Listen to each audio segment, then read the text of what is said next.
En búsqueda de mejores oportunidades, una familia venezolana integrada por dos jóvenes padres y su pequeña bebé huyeron hacia Ecuador en búsqueda de un mejor futuro.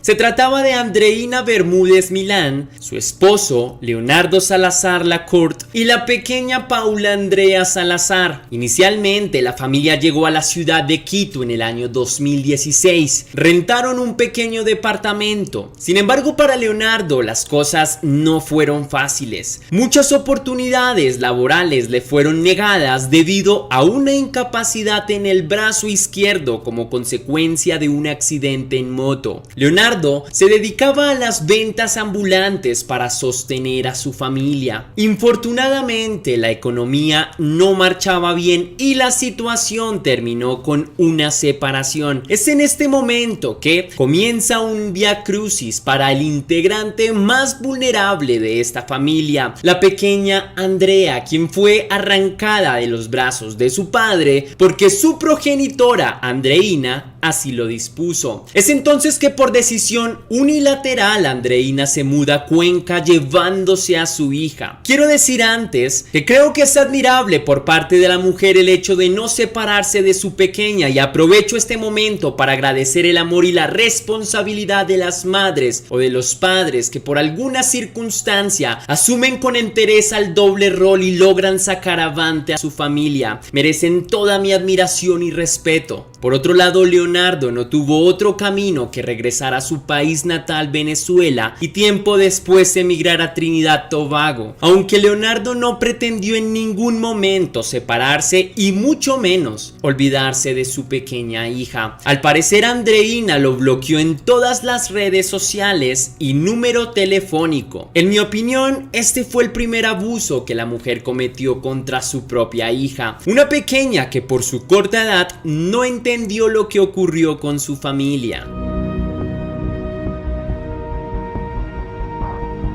Al poco tiempo de estar ubicada en Cuenca, Andreina recibió una oferta laboral que por obvias razones no podía rechazar, así que se trasladó junto con la pequeña a Tabacundo, Cantón Pedro Montoya, Pichincha. Allí inició su vida laboral en la floricola Imperial Flowers. Andreina era una mujer joven y bella, así que no pasó mucho tiempo para que la mujer comenzara una relación amorosa. Se involucró sentimentalmente con Andrés Aymara, un ingeniero ecuatoriano, quien se convirtió en el padrastro de Paula Andrea Salazar. En el año 2017 la pareja se mudó a un departamento ubicado en el sector La Kennedy. Es en este lugar que la pequeña inició un camino de sufrimiento y calvario por parte de su padrastro ante la indiferencia y el desamor de su progenitora Andreina. Lo que inicialmente pareció ser un acto de valentía al asumir a su hija y llevarla consigo en búsqueda de darle mejores oportunidades, resultó ser una completa farsa. La pequeña tenía 2 años cuando conoció al hombre que se convirtió en el monstruo, como ella misma lo describió tiempo después. Al parecer, la mujer obtuvo un empleo como modelo AAA, ya que, como lo dije anteriormente, Andreina era una mujer que cumplía con este perfil. Mientras Andreina debía cumplir con su nuevo rol de modelo, debía asistir a eventos y se ausentaba durante días de su hogar. El padrastro de Paula no tenía ningún sentimiento afectivo por la niña y le impuso una rutina que la niña debía cumplir. La pequeña debía levantarse y tender su cama, prepararse su desayuno. Le dejaban leche y pan sobre una mesa. Al parecer, la pareja dormía hasta tarde y Andreina no debía interrumpir los hábitos de la pareja. Además, a la pequeña no le permitían ver televisión a las 7 p.m. Debía estar en cama. Un régimen bastante estricto para una niña que carecía del tiempo y del afecto, por lo menos el de su madre. Lo peor de todo es que si la niña no cumplía con la rutina, lloraba o se quejaba. Era sometida a violencia física y emocional. Andreina inició con castigos como dejarla parada por horas en un rincón, pero los maltratos fueron aumentando y la niña niña comenzó a ser golpeada con un cinturón y con la hebilla del mismo, así que su cuerpo evidenciaba el maltrato, moretones, quemaduras y hasta fracturas. En la cabeza de Andreina solo existía el pensamiento de agradar a su pareja, así que Paula se convirtió en un estorbo.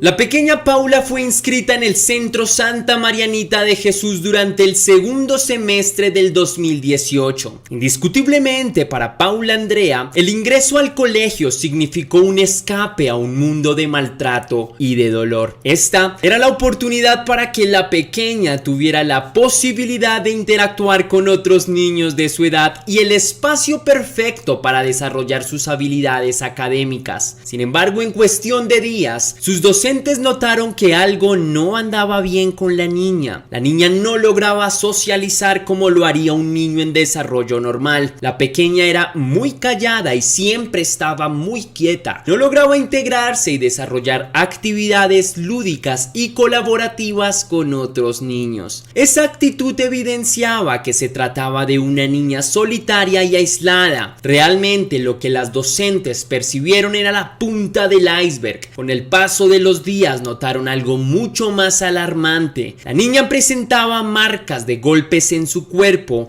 y cuando las docentes abordaban a Andreina para preguntarle si la niña estaba siendo sometida a maltrato, Andreina, la hermosa madre de la pequeña, con su dulce voz les decía que las marcas eran producto de pequeños accidentes caseros porque la niña era demasiado inquieta. En este punto era muy difícil ocultar una realidad de continuas agresiones, así que cuando la pareja golpeaba a la niña, no la enviaban al colegio hasta que desaparecieran los moretones. Al parecer, los docentes fueron analizando las evidencias de maltrato y se fijaron que siempre la recogía el padrastro, Washington Andrés Aymara. En alguna oportunidad la niña tembló y se aferró a su maestra cuando vio al hombre en la puerta. Al parecer, la niña le habló a una de sus maestras de un cuento que le causaba horror. Su título era El monstruo de la montaña. Es muy posible que este monstruo fuera su padrastro.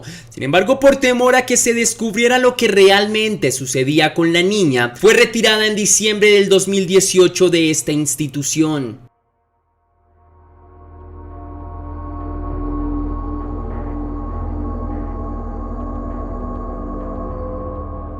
La pequeña Paula Andrea siguió siendo víctima de abusos físicos y emocionales que se incrementaron. Al parecer, Andreina dio a luz a otro hijo que nació en el 2019, Julián, producto del amor de la pareja. Aunque en este punto me pregunto si tanto Andreina como Andrés tenían la gracia o la virtud de ser padres. Se supone que eso es inherente a la naturaleza humana. Sin embargo, hay excepciones. Lo cierto es que desde que nació Julián, para Paula solo hubo desprecio y aislamiento. En este punto a la niña se le exigió más en cuanto a sus responsabilidades domésticas. Estoy de acuerdo con lo que estás pensando. Es completamente absurdo. Se trata de una niña de 4 años. Veamos las imágenes.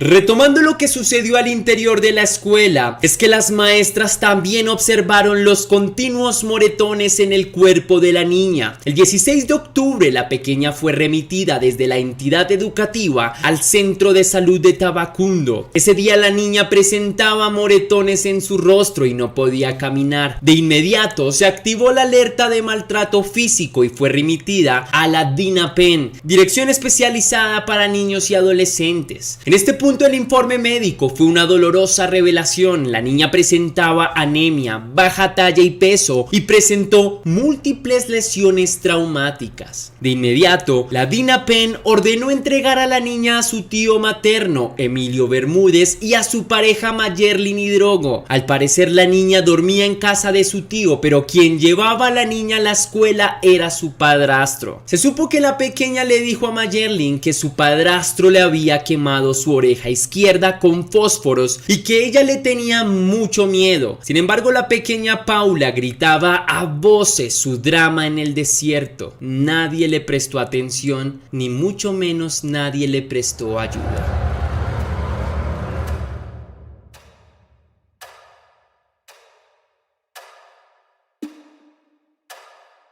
El 27 de marzo del 2020, Paula Andrea literalmente descansó en paz. Su último día de vida lo pasó con sus verdugos, su progenitora Andreina y su padrastro Andrés Aymara González. Según la versión de Andrés, la niña estaba enferma y ellos decidieron sacarla a pasear a un vivero en Tabacundo. En el trayecto del viaje, la pequeña vomitó, así que cuando llegaron, el hombre la llevó al baño y se devolvió al auto para recoger una muda limpia. Sin embargo, cuando regresó, la niña tenía su cabeza hundida en la poceta y se había ahogado. El informe forense concluyó que Paula tenía lesiones por maltrato infantil y murió por sepsis torácico-abdominal. La sepsis es una enfermedad grave. Ocurre cuando el cuerpo tiene una fuerte respuesta inmunitaria a una infección bacteriana. A la pequeña Paula, la sepsis le afectó su abdomen y sus pulmones. Además, la niña presentó una fractura en su columna que había formado un callo óseo, costillas rotas y heridas en proceso de cicatriz. En este punto no quedaba más que decir, se trató de un caso de maltrato infantil en flagrancia y en consecuencia Andrés Aymara González fue arrestado de inmediato por el delito de homicidio. Al parecer, Andreina, la madre de la pequeña, no presentó cargos contra el padrastro porque, según la versión de esta mujer, la niña se autoflagelaba para llamar la atención ya que padecía trastornos psicológicos. Para mí es totalmente incomprensible, aunque las pruebas los delataron. Ella insistía en declarar la inocencia de su pareja y además ahora resulta que ellos fueron víctimas de la manipulación de la pequeña, pues según ella siempre fingió sentir dolor en su cuerpo. En mi opinión, la mujer es muy muy desquiciada. El abogado defensor solicitó una segunda autopsia, pero debido a la pandemia los procesos no se ejecutaron, así que Andreina sepultó a su hija el 10 de abril sin realizar la segunda autopsia. El 11 de febrero de 2021 el Tribunal de Garantías Penales de Pichincha encontró culpables a Andrés Aymara y a Andreina Bermúdez Millán del homicidio de Paula Andrea Salazar y negligencia en su cuidado, lo cual ocasionó la muerte de la pequeña. Ambos fueron condenados a 17 años de prisión y 4 meses. Según un informe de la Fiscalía General del Estado el 24 de junio del 2021, me parece que es un rayo de justicia porque merecían mucho más. Además, se supo que apelaron a la sentencia. Andrés Aymara se encuentra recluido en el Centro de Rehabilitación Social. Andreina está en libertad mientras espera la sentencia en segunda instancia. Sin embargo, la mujer se presentó por última vez al juzgado el 9 de diciembre del 2021. La mujer debía presentarse cada semana. Es por esta razón que Leonardo Miguel Andrés Salazar, padre biológico de la niña, inició una campaña para reclamar justicia para su hija y no dejar impune este infanticidio tan doloroso. Así lo denunció en su Instagram, Justicia para Paula. Ay, Dios mío, qué locura la justicia de Ecuador. Triste, lamentable. ¿Desde cuándo? Desde que ratificaron la sentencia de Andreina, yo denunciando que se va a escapar. Se va a escapar, ¿por qué? Porque yo me ponía en los zapatos de Andreina. ¿Y cuáles las opciones que tenía ella? Ninguna, solamente escaparse o suicidarse. Y obviamente ella no tiene los ovarios para suicidarse, es una cobarde, aparte de estúpida. Hay algunas cositas que les quiero informar. Hay algunas cositas que...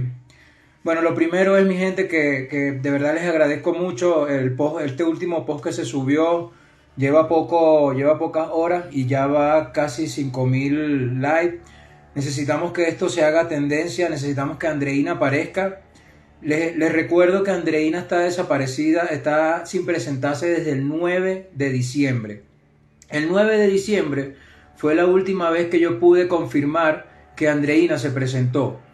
¿Qué pasa? ¿Cuál era la siguiente, después del 9 de diciembre, cuál era la siguiente presentación de ella?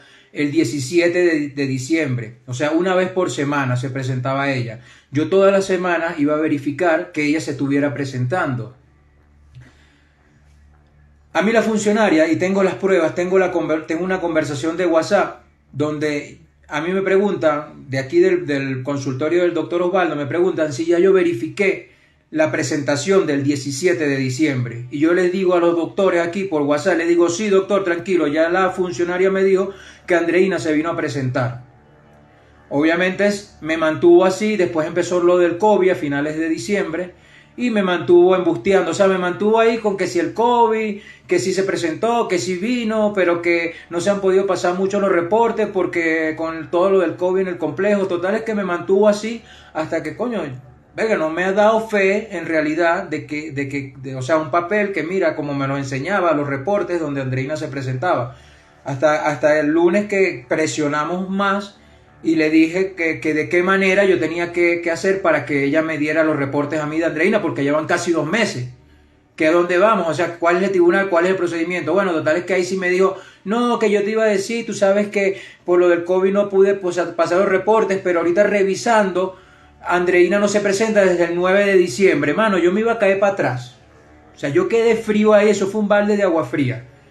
Lo primero que, si Andreina se retrasaba una semana, ya nosotros podíamos pedir la orden de captura de Andreina. Nosotros estamos tranquilos aquí en el buffet porque la tipa me está mintiendo, la funcionaria me está mintiendo, pues. De todo corazón espero que esta denuncia tenga el alcance necesario para que no se peque nuevamente por omisión como lo sucedido con la pequeña Paula, y que la mujer sea encontrada y llevada a audiencia, reciba y pague su sentencia. Te dejo con la frase: lo preocupante no es la perversidad de los malos, sino la indiferencia de los buenos.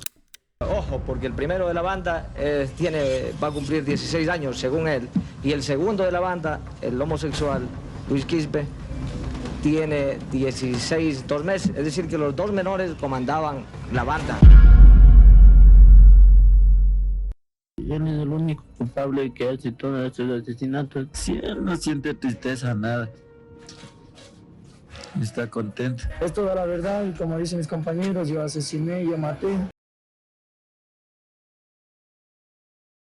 Conocido por su alias del Niño del Terror en Ecuador, Juan Fernando Hermosa Suárez, oriundo del cantón Xuxufindi, provincia de Sucumbios, en Ecuador, nace el 28 de febrero de 1976.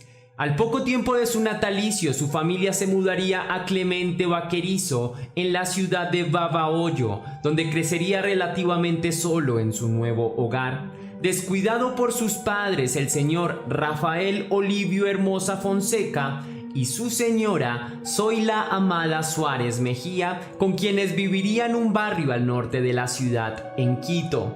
El niño estuvo ante los precarios cuidados de su madre, quien sufría de artritis y era sorda, propensos al abandono de su padre, que se ausentaba por largas temporadas, ya que constantemente viajaba a la provincia de Sucumbios, donde tenía varios negocios y propiedades con las que trabajaba.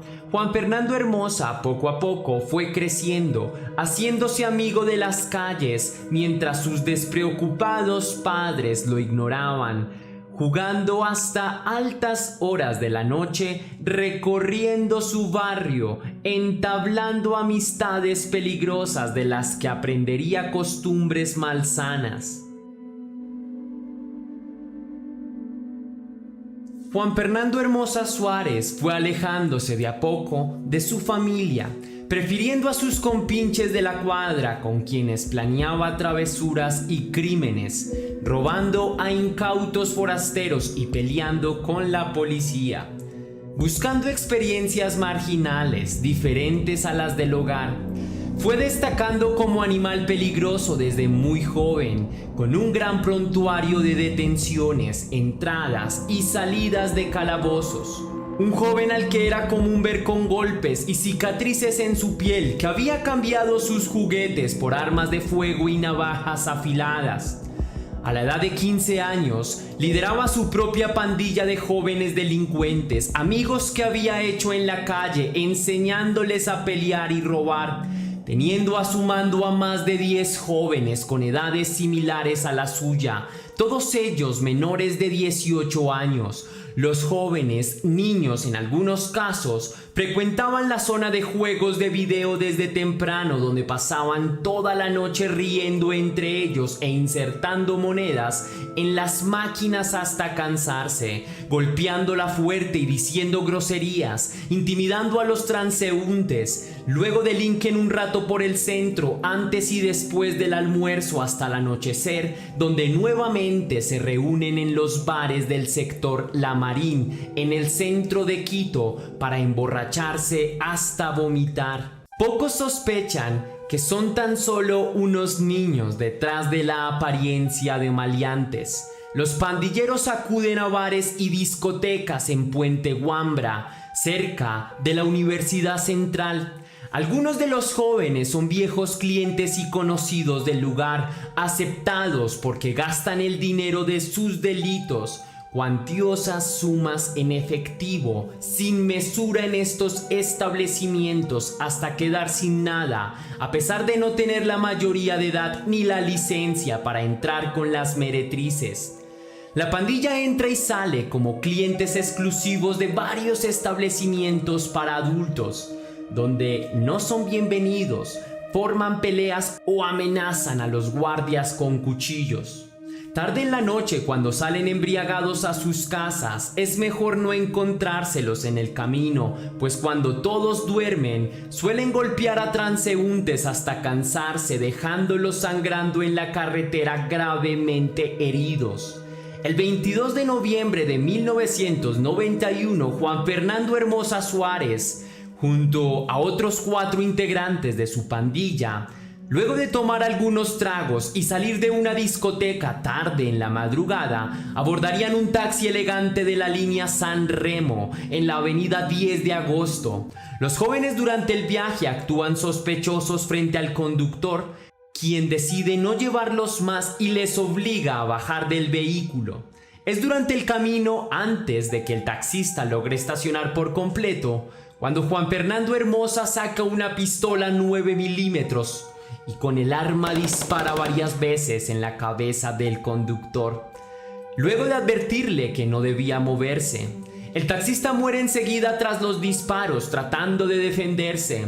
Después los jóvenes criminales conducen el taxi de la línea San Remo hasta el suroriente de la ciudad de Quito, donde se deshacen del cuerpo sin respuesta, arrojándolo en el Valle de los Chillos, donde sería encontrado por la policía posteriormente. Días después del homicidio del taxista, Juan Fernando y sus secuaces irían a la peluquería de Charlie, al sur de la ciudad. Un negocio de estética a cargo de un hombre travesti que acostumbraba a arreglar los cabellos de Juan Fernando y sus amigos, quien tenía una reputación de gran peluquero. Luego del corte de cabello, tomarían algunas copas con el peluquero y contarían historias. Charlie confiaría demasiado en los adolescentes, invitándolos a continuar con la reunión en el interior de su casa, dejándolos entrar a su vivienda. Luego de un rato, la conversación entre la pandilla y el hombre travesti se notó intensa, cargada de comentarios de doble sentido y chistes homofóbicos, lo que concluyó con una discusión acalorada y la muerte de Charlie en su propio domicilio, con 5 disparos propiciados por Juan Fernando Hermosa y sus amigos. En total, los crímenes del joven en su corta edad fueron aumentando, generando un patrón sistemático en sus víctimas a partir de estos primeros asesinatos, llegando a completar un total de 23 casos de asesinato, todos en un transcurso cronológico de 4 meses, cobrando la vida de 8 taxistas, todos conductores de la línea de autos San Remo, caracterizada por tener autos buenos, lujosos y resistentes. También metódicamente son asesinados 11 homosexuales con circunstancias similares a las de Charlie. También un chofer de un camión y su ayudante, con quienes la pandilla tuvo un percance espontáneo en carretera y 2 personas más, entre varios agentes de policía. Sus víctimas fueron asesinadas en fines de semana como característica en común, descifrando el modo de operar del criminal con balazos de una pistola 9 milímetros en zonas ubicadas al norte de Quito, situación que empezó a alertar a los lugareños, quienes, atormentados, desconfiaban de forasteros y cerraban con doble candado las puertas de su casa, siendo muy reservados con las personas extrañas. Un grupo especializado de investigación compuesto por profesionales de criminalística y psicología forense es generado para indagar a fondo los crímenes de alias El Niño del Terror, liderado por el mayor Fausto Terán Bustillos y el escuadrón de Grupo de Intervención y Rescate de la Policía Nacional. El equipo, luego de horas de trabajo intenso, logra dar con la pista de Fernando Hermosa y varios de los integrantes de su pandilla, quienes son vigilados y perseguidos a escondidas, capturando en el centro de la ciudad de Quito a varios de ellos tras frustrarles un asalto en una tienda de joyas y diamantes. En el interrogatorio, los jóvenes confiesan las andanzas de su pandilla, el nombre de su líder y el domicilio en donde vive. Él es el único culpable que hace todo estos asesinatos. Si él no siente tristeza, nada. Está contento. Es toda la verdad y como dicen mis compañeros, yo asesiné, yo maté. Un intenso operativo es entonces planeado por el equipo de investigación especial. Es por eso que el 9 de enero del año 1992 varios agentes acuden a la residencia de Hermosa y cercanías, rodeando las calles América, cerca a la calle Diguja, donde acudieron en un operativo táctico. Decenas de policías rodean el barrio sin oportunidad a dar pie de escape. Luego, agentes encubierto entraron al lugar por el conducto de ventilación, donde emboscaron al sospechoso mientras dormía en la habitación de su madre, pues se refugiaba en la casa familiar. Los policías irrumpen por equivocación en la habitación de la madre y lo confunden con ella, quien reacciona asustada contra ellos gritando despavorida, siendo disminuida y detenida por los agentes, quienes tratan de calmarla. En el cuarto siguiente, el joven, alterado por el ruido y la presencia de la policía, detona su pistola contra los agentes, quienes responden con un intenso tiroteo, donde se cobran la vida de Zoila Amada Suárez Mejía, madre del líder pandillero. Varios de los cómplices de Juan Fernando Hermosa participan también del intercambio de disparos, incluso arrojaron una granada hacia los agentes de policía, quienes parecen aplastados bajo los escombros de un muro que se les viene encima, desplegando una densa capa de polvo. Luego de 15 minutos de confusión y aturdimiento, Juan Fernando Hermosa logra salir de su casa intacto, sin siquiera un solo rasguño, por la ventana de atrás de la casa en ruinas, pero es capturado en la acera por varios agentes que apuntan hacia él sus armas, indicándole no mover ni siquiera un dedo. Luego de ser arrestado, le informan sobre otra tragedia aparte de su arresto, la de la muerte de su madre, quien fue víctima del daño colateral por 5 balas recibidas en el tiroteo. Algo curioso que quiero resaltar en este caso es que este criminal decidió utilizar el nombre de Juan Carlos para perpetrar sus crímenes e intentar mantener lo más privado posible su identidad real. Así lo confesó él mismo desde un penal. Ese problema ya no quise dar ese nombre propio. Entonces yo dije... 15 agentes de policía arrestan y llevan a Juan Fernando Hermosa a la cárcel García Moreno. Inmediatamente, allí es interrogado por varios investigadores que andaban tras su pista, obligándole a declarar su nombre completo y su edad, a lo que contesta con honestidad tener 16 años cumplidos el 28 de febrero, indicando su nombre real y confesando que nunca quiso matar a nadie por placer o por malicia, pues a todas sus víctimas les pidió implacablemente que no se movieran antes de dispararles, por lo que fue culpa de ellas mismas. Porque el primero de la banda va a cumplir 16 años, según él, y el segundo de la banda, el homosexual, Luis Quispe, tiene 16, 2 meses, es decir, que los dos menores comandaban la banda. También declaró que fue atacado por varios taxistas que lo agredieron con herramientas contundentes y trataron de cobrarle elevadas sumas de dinero por las carreras. Juan Fernando Hermosa fue condenado a la máxima pena para un menor de edad en Ecuador, 4 años de reclusión en el Centro de Rehabilitación para Menores Virgilio Guerrero, declarándose culpable de múltiples asesinatos, robos y varias actividades delictivas graves, junto a sus subordinados pandilleros juveniles. Durante la temporada en la cárcel logra someter a todos los demás jóvenes reclusos del penal, aterrorizándolos con sus criminales hazañas, obligándolos a rendirle respeto.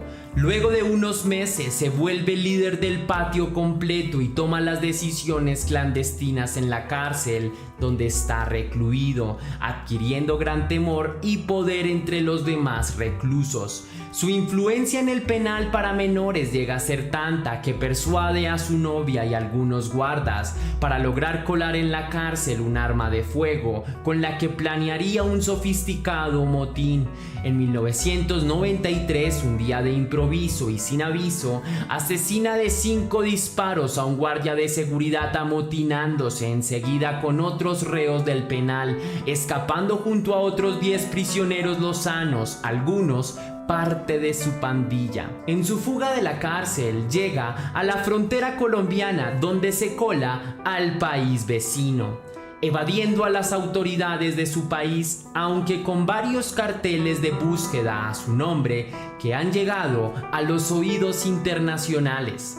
En Colombia vive a partir de la compra y venta de joyas y bisutería robada, pero al agotar su mercancía se metería en problemas. Consciente de no poder robar tan fácil en el país extranjero, luego de días de hambre y frío, se entrega a las autoridades policíacas de Colombia, quienes lo extraditan a Ecuador, donde pagaría una corta condena, siendo liberado en 1996. Tras cumplir su condena y su responsabilidad con la ley, decide vivir con su padre en Nueva Loja, Sucumbios, acudiendo a su único familiar vivo para estar tranquilo a su lado, tratando de rehacer su vida nuevamente, pues a pesar de todo, aún es bastante joven, con 19 años. No obstante, su pasado no lo ha perdonado en lo absoluto, acumulando muchos enemigos y personas que aún guardan rencor por él, que quieren vengarse por sus crímenes impunes.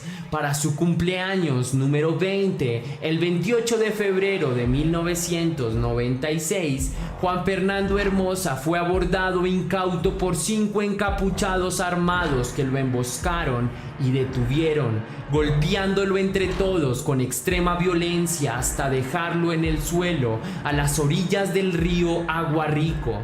La policía logró identificar el cuerpo sin respuesta de Juan Fernando Hermosa porque traía consigo su billetera, lo que descarta un robo, pues aún llevaba los documentos consigo al momento de ser atacado, los que lo identificaban plenamente como ciudadano ecuatoriano. Su rostro estaba completamente irreconocible, deformado y hundido por los golpes, destajado a cuchilladas profundas, machetazos y disparos a quemarropa que fueron provocados con sevicia. Su cuerpo presentaba signos de tortura, acuchillado de la misma forma en la espalda, brazos y piernas. Había sido amordazado y atado con alambre en las manos y en los pies que le impidieron moverse mientras era torturado por sus verdugos. Su humanidad fue destrozada por completo, dejando un despojo de carne humana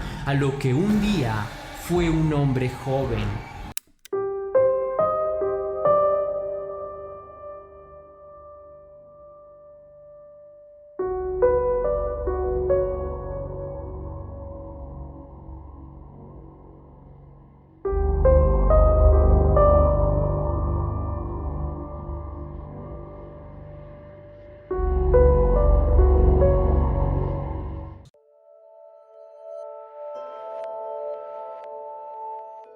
sucedió en la ciudad de Quito, Ecuador, en el año 2012, cuando la feligresa de 17 años, Juliana Campoverde Rodríguez, desapareció espontáneamente camino a su trabajo, alertando a su familia con su ausencia, pero no precisamente a las negligentes autoridades policíacas. Juliana Campoverde Rodríguez nació en Ecuador el 21 de agosto de 1993. Es la hija de Elizabeth Rodríguez y de un padre que decidió hacer su vida con otra familia, ruptura que afectó a Juliana y a Elizabeth significativamente, lo suficiente como para suscribirse a un culto evangélico, del cual eran bastante activas y serviciales en su creencia. Juliana, de 18 años en el momento de los hechos, terminaba la escuela secundaria, estaba a pocos meses de graduarse y esperaba entrar a la universidad, por lo que había estado ahorrando algún dinero durante un tiempo, trabajando duro para cumplir su sueño de ser una gran artista musical de conservatorio. Con ayuda de su madre, invirtió sus ahorros más un préstamo monetario que su progenitora le hizo para poder emprender un negocio propio de ventas naturistas, donde pasaba el resto de su tiempo libre cuando no estaba en la escuela. Su local quedaba a tan solo unas pocas cuadras de su vivienda donde vivía con su madre.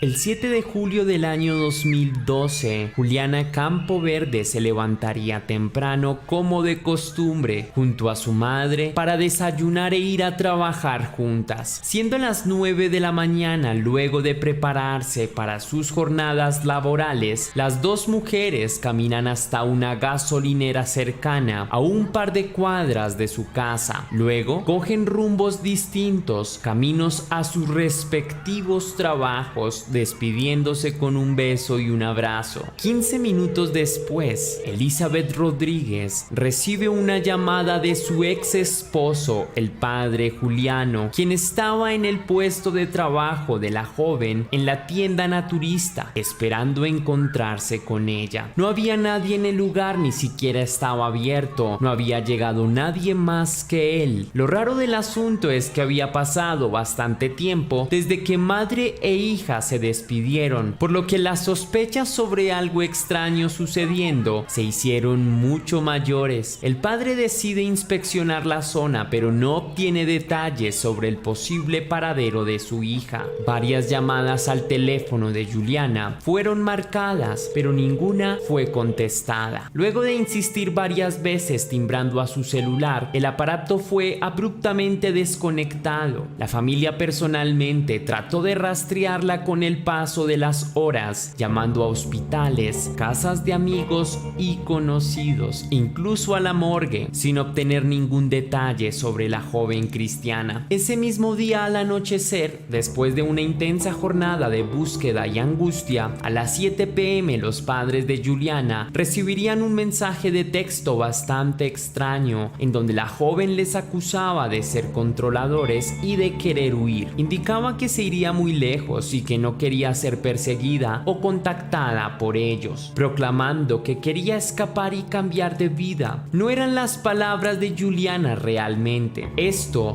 lo notaron en la redacción y los supuestos intereses de Juliana, pues jamás había proclamado algo semejante y mantenía buena comunicación con sus padres, por lo que notaron que el mensaje era falso, poniéndose en alerta con el posible emisario. Al denunciar a la policía con el mensaje como prueba, fueron persuadidos e ignorados la mayoría del tiempo, indicando en conversaciones con agentes que a lo mejor la joven casquivana se había escapado con un amante, que debía esperar un poco, que en cualquier momento volvería a casa. Aunque los padres de Juliana insistieron en presentar una denuncia, tuvieron que esperar 48 horas más para formalizar la denuncia, la cual no querían tramitar. Luego de ser radicada en la comisaría finalizaría 2 días después, debían esperar otras 24 horas para ejecutarse la búsqueda formalmente, sin ayuda de las autoridades. Enredados entre malezas burocráticas, la familia de Juliana busca entre las cosas de su hija minuciosamente, en su habitación, en su computadora, con ánimos de encontrar alguna pista nueva o algún detalle relevante, pero los días transcurren sin éxito. La familia Rodríguez Campo Verde imprime cientos de carteles de Se Busca con la fotografía y el número de contacto de su hija. Empapelan las calles de Quito en busca de respuestas, logrando notoriedad en algunos medios de comunicación que cubren la noticia de su hija desaparecida. 2 días después se acepta el caso formalmente por la policía y se le asigna un fiscal delegado para la investigación, quien resulta ser una mujer despreocupada y poco profesional. Ella especula que la joven Juliana estaba embarazada de algún muchacho, que regresaría sola en unos 8 meses cuando tuviera hambre y se viera en problemas con su futuro hijo. La familia rechazó la actitud y las palabras de la fiscal. No obstante, los próximos fiscales del caso no serían mejores, incluso algunos serían mucho más groseros con la familia durante el desarrollo del caso. Los familiares de la joven Juliana Campo Verde tuvieron que aguantar ofensas y humillaciones de parte de sus supuestos defensores durante su lucha por justicia y verdad.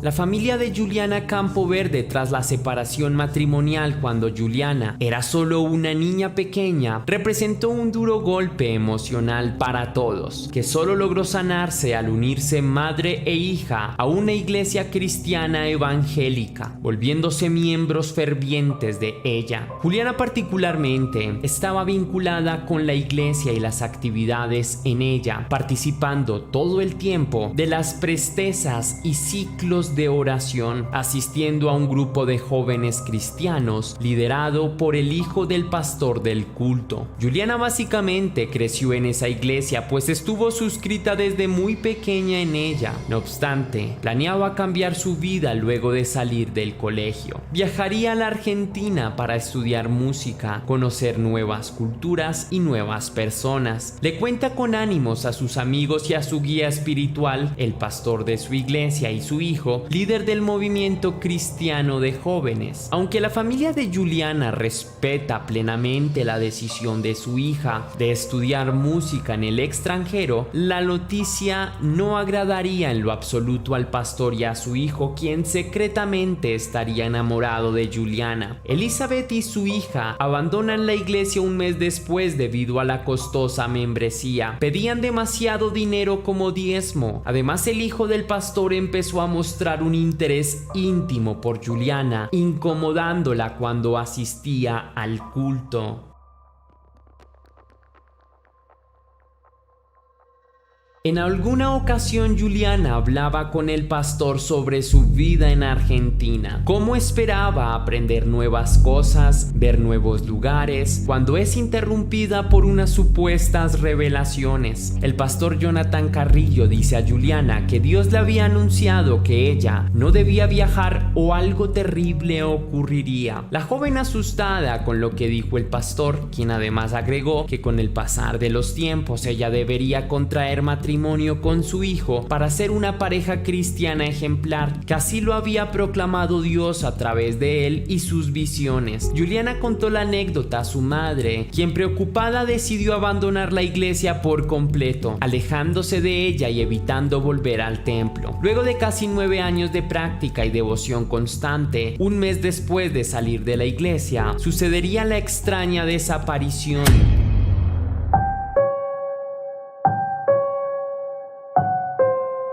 Los familiares de Juliana conseguirían acceso al Facebook de la joven en busca de alguna conversación o publicación sospechosa. Su hermano logra conseguir la clave de su perfil en redes sociales. Revisan todas las conversaciones y destacan una en particular, donde Juliana habla con un supuesto pastor y psicólogo de nombre Julián Soriano, a quien había agregado recientemente según el registro. Supuestamente el el tipo es amigo de Jonathan Carrillo, pastor de la iglesia donde asistía con su mamá. En las conversaciones con el sujeto, dicen haberla contactado en nombre de la iglesia, preocupados por su bienestar y su futuro. Insiste mucho en que quisiera que Juliana volviera a la iglesia como antes, manipulándola con mensajes bíblicos y sutiles amenazas del destino. La familia exige a los investigadores y a la fiscalía que se investigue al psicólogo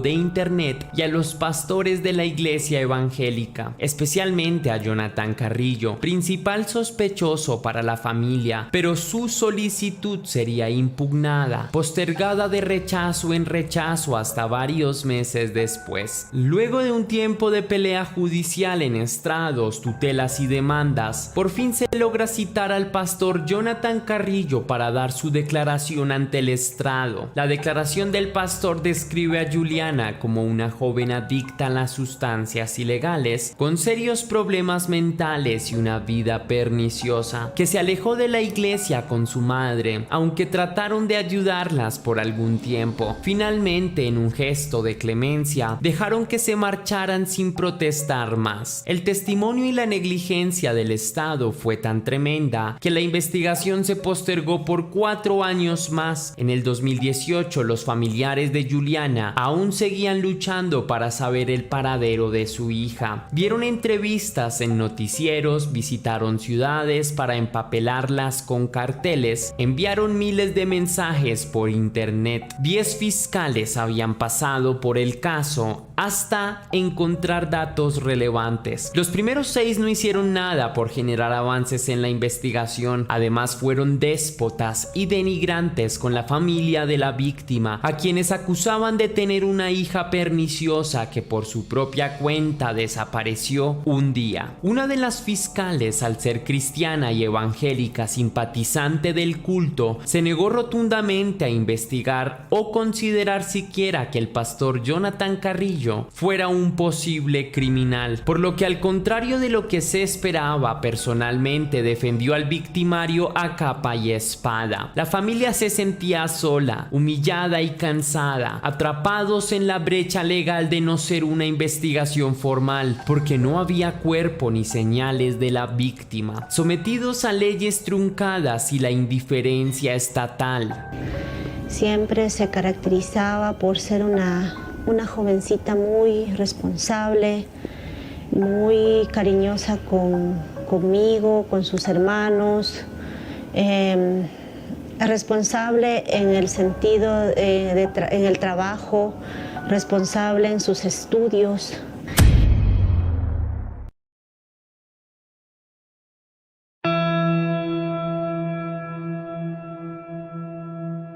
Una fiscal nueva fue asignada al caso. Ya habían pasado 7 antes que ella, pero fue mucho más sagaz que todos sus antecesores juntos. Pide analizar e investigar los registros telefónicos de los informes, encontrando varias llamadas de Juliana, de donde se podía rastrear una IP semejante a la de los computadores, que indicaba el celular de donde vino la llamada y su ubicación en tiempo real. El último registro, un mensaje de texto enviado días después de su desaparición, avisando sobre su supuesta huida. Si bien es la misma línea telefónica, los técnicos indican que el mensaje fue mandado desde otro celular diferente. El chip en la SIM card de Juliana fue trasladado a otro teléfono celular de donde fueron enviados los mensajes. Entonces la fiscal pide rastrear de dónde se mandó ese texto en busca de su dueño original. Asimismo, emite una orden de cateo para la casa e iglesia de Jonathan Carrillo, el pastor evangélico sospechoso. Realmente había muy pocas esperanzas de encontrar algo comprometedor en casa del pastor, pues ya habían pasado aproximadamente 6 años desde la desaparición de Juliana. Aún así, los investigadores encuentran una caja con varios celulares en el domicilio. Todo es enviado al laboratorio para ser examinado, analizando cada uno de los celulares de la caja, descubriendo que desde uno de Entre ellos fueron mandados los mensajes de texto para la familia de Juliana. También fueron encontradas en el lugar más de 200 fotografías impresas de Juliana. La fiscal también decide investigar minuciosamente las declaraciones del pastor, encontrando varias contradicciones en sus diferentes versiones. Se concluye que Jonathan Carrillo creó una cuenta falsa de Facebook para hablar con Juliana, aunque en principio lo negó, por lo que Julián Lozano, psicólogo y pastor evangelista, jamás existió. Sí hubo presión psicológica y abuso de poder en el trato con Juliana, amenazas sutiles a través de salmos bíblicos. Jonathan Carrillo confiesa haber visto a Juliana el día de su desaparición, aunque en las primeras declaraciones lo negó rotundamente. Incluso dijo conversar con ella y discutir el 11 de julio, pero Juliana había desaparecido el 7 de julio, lo cual hacía su testimonio discordante. Cuando salieron a la luz las pruebas del teléfono encontrado en su casa, los testimonios del pastor serían aún más contradictorios y delatadores, proclamando que accidentalmente, después de una discusión, el pastor empujaría a Juliana, quien habría resbalado y muerto al caer y golpearse la cabeza. Luego de declarar su crimen, se acogió estrictamente bajo la ley del silencio, la cual dicta: tienes derecho a guardar silencio o todo lo que digas será usado en tu contra, por lo que se negó a revelar las conversaciones con Juliana y dar detalles sobre su crimen. Al ser declarado culpable, indicó que el cuerpo de Juliana estaría enterrado en una quebrada al norte de Quito, pero resultó ser información falsa. El 30 de noviembre de 2018, la fiscalía pidió reformular los cargos hacia Jonathan Carrillo, quien aceptó haber secuestrado a Juliana ante la fiscalía. Fue declarado culpable de homicidio involuntario, acabando a la víctima accidentalmente. Versión concluyente: al no poderse comprobar lo contrario, pues no se ha encontrado el cuerpo hasta la fecha. 17 de julio de 2019 será una fecha especial, y es que finalmente hubo sentencia contra Jonathan Carrillo, responsable de la muerte y desaparición de Juliana Campoverde, hecho ocurrido hace 7 años. Juliana tenía apenas 18 años de edad. El 3 de julio de 2019 se dio su juicio. Luego de 7 años de espera e investigación ardua, Jonathan Carrillo fue sentenciado a 27 años de prisión. Porque se comprobó de que fue él quien secuestró a mi hija o se la llevó en contra de su voluntad, y el resultado de esto es que la asesinó. Hasta aquí va el video de hoy, leyenda. Si te gustó, déjame saber con un misterioso like. Recuerda seguirme en todas mis redes sociales, donde estoy subiendo contenido muy interesante, por lo menos en mi página de Facebook y también en mi página de Instagram. Estoy subiendo contenido de casos criminales. Si quieres y si puedes hacer una pequeña donación para la producción de Test Misterios, estaré enormemente agradecido. Lo puedes hacer con el botón de super gracias que se ubica allí abajo, justo al lado del botón descargar, o también lo puedes hacer vía PayPal, ya que tienes el link en la descripción y también en el comentario fijado. Si lo haces de cualquiera de estas dos maneras, recibirás un agradecimiento personalizado y un saludo de mi parte para un próximo vídeo. Olvidaba una cosita: si me quieres recomendar algún caso, puedes hacerlo a través de Instagram, así que ahí me escribes y me dices cuál es el caso. Ahora sí, sin más que añadir por hoy, mi leyenda, recuerda que las dudas te acompañan, que somos misterio y que nos vemos en el próximo caso.